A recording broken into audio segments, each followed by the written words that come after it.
Salam əziz uşaqlar, xoş gördük hər birinizi. Bugünkü dərsimiz 36-cı mövzu Azərbaycan tarixinin atası Abbasqulu Ağa Bakıxanov dərsidir. Gəlin bir görək Abbasqulu Ağa Bakıxanov kim olmuşdur? Abbasqulu Ağa Bakıxanov keçmiş Bakıxanların nəslindən olan, yəni Bakıxanı 2. Mirzə Məhəmmədin oğlu olmuşdur. 1794-cü ildə Bakıda anadan olmuşdur. Əslində indi ekranda gördüyünüz slayd Abbasqulu Ağa Bakıxanovun Bakıda doğulduğu evdir. Lakin sonradan o Quba şəhərinə köçmüşdür və orada yaşamışdır.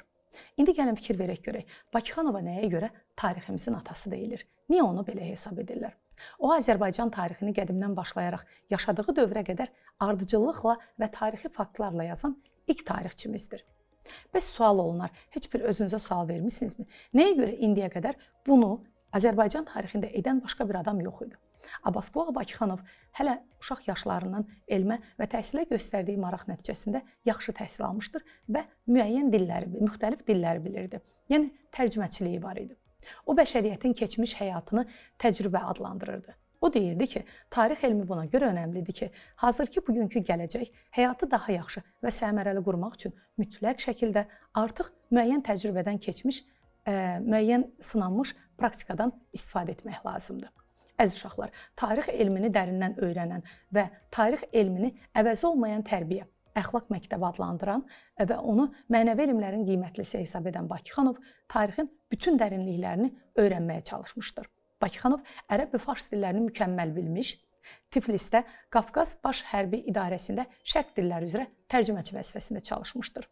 Tiflis mühiti, Avropa, Rus şair və ziyalıları ilə görüş onun dünya görüşünə təbii ki, müsbət təsir göstərmişdir və gələcəkdə özünün ixtisasına uyğun və həm də təcrübəçilik və tərcüməçilik sahəsində ona böyük məktəb olmuşdur əslində. Əziz uşaqlar, dövrünün görkəmli maarifpərvər yazıçılarından olan Bakıxanov qüdsi təxəllüsü ilə şeirləri yazmışdır.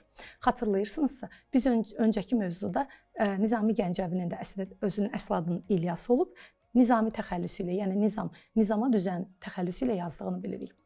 Bakıxanovun dil, coğrafiya, tarix, astronomiya, məntiq, psixologiya və sair elmlərə aid əsərləri ona ensiklopedik biliyə malik olan alim olduğunu göstərir. Uşaqlar, ensiklopedik o deməkdir ki, yəni elmlərin bütün sahələrindən adamın başı çıxırdı.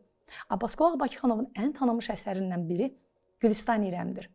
Müəllif bu əsərini yazarkən müxtəlif mənbələrdən istifadə eləmişdir. Artıq Gülüstan İrəm deyəndə yadınıza əminəm ki, Gülüstan sülhü düşür. Bilirsiniz ki, 1813-cü ildə Qacarlarla Çar Rusiyası arasında müqavilə imzalanır. Və bu müqavilə əslində Azərbaycanın tarixi torpaqlarının iki yerə bölünməsinin əsasını qoyur. Uşaqlar, Gülüstan İrəm əsəri Azərbaycan və rus dillərində nəşr edilmişdir. Bu əsər qiymətli mənbələrdən biri hesab edilir. Onun Kəşfül-Qəraib əsəri Kolumbun Amerikanı kəşfinə həsr olunub. Kəşfül-Qəraib, yəni qəribə kəşf deməkdir və bu qitənin vəziyyətindən danışılır. Təhsübül əxlaq. Bu əsərdə əsas məqsəd gəncləri pis əməllərdən çəkindirmək, onlara nəcib və gözəl əxlaqi normaları tərbiyələndirmək və aşılamaqdır. Fikir verin, o deyir, əgər sizi beyninizdə iki yol varsa, biri şeytan, biri mələkdirsə, həmişə sizə xeyir verən tərəfə gəlin. Bakıxanov bir müəllim kimi faydalı məsləhət və nəsihətləri ilə gəncləri düz yola dəvət edir, doğruluq, ədalət, mərdlik kimi keyfiyyətləri təbliğ edirdi. O düşünürdü ki, əgər bir hökmdarın idarə etməsində və həyat tərzində bunlar yoxdursa, o dövlət heç vaxt ədalətlə idarə oluna bilməz. Təhsübül əxlaq. Təbliğ edilən xüsusiyyətlər əməyə rəğbət, dostluq, dostluqda sədaqətli olmaq, böyüklərə hörmət, yaxşı rəftar, vətənə və xalqa məhəbbət, elmi öyrənmək, bilik əldə etmək kimi xüsusiyyətlər idi. O, tənbəllikdən, riyadan, paxıllıqdan, nankorluqdan, şöhrətpərəstlik, yalançılıq və lovğalıqdan uzaq durmağa çalışırdı. Bakıxanovun əslində çox böyük və möhtəşəm bir layihəsi də var idi. Bakıda müsəlman dünyəvi təhsil məktəbi açmaq üçün hazırladığı layihəni 1832-ci ildə tərtib edir və Qafqazın o zamanki canişini Rozənə göndərir. Lakin o layihə yerli millətlərə, onların mədəniyyətinə pis münasibət bəsləyən General Rozan tərəfindən etinadsız qarşılanır. Və o düşünür ki, necə ola bilər ki, bir müsəlmanın özünün məktəbi olsun. O bunu qəbul etmir və alimin tərtib etdiyi layihə qəbul edilmir. Müsəlman məktəbi təsis edilməsi layihəsi hazırda Moskvada Dövlət Tarix Muzeyinin Baron Rozan fondunda saxlanılır. Yəni, əslində onun gördüyü, qəbul olunsaydı bu o dövr üçün çox böyük bir hadisə idi. Ömrünün sonlarına yaxın Şərqi ölkələrini səyahət etməyə çıxan alim 1846-cı ildə Mədinə ilə Məkkə arasında vəfat edir və orada da dəfn olunur. Onun haqqında sənədli bədii film çəkilmiş, Bakının qəsəbələrindən birinə Bakıxanov onun adı verilmişdir və onun Qubada anadan olandan sonra köçdükləri Quba şəhərində onun heykəli vardır.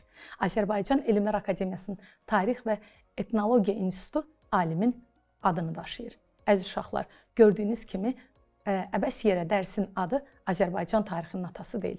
Beləliklə, bugünkü dərsdə Bakıxanov və onun tarix fənnində tarixə, Azərbaycan tarixinə verdiyi töhfələrdən danışdıq. Sağ olun, sağlıqla qalın.